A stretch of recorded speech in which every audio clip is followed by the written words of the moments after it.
সরকার মামলা করেছিল, তখন আওয়ামী লীগ ক্ষমতায় ছিল না। আজকে 9 বছর 10 বছর পরে সেই মামলা রায় হতে চলেছে।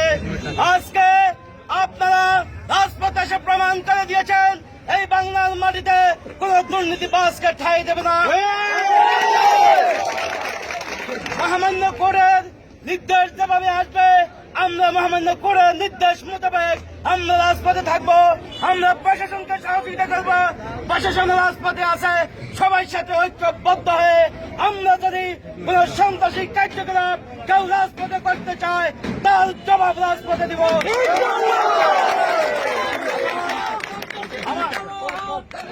আমার আওয়ামী লীগ, ছাত্রলীগ, কৃষক লীগের সমস্ত নেতা কর্মীদের প্রতি আমার অনুরোধ হল, প্রত্যেক গ্রামে গ্রামে আমরা ইউনিটিবদ্ধ থাকবো।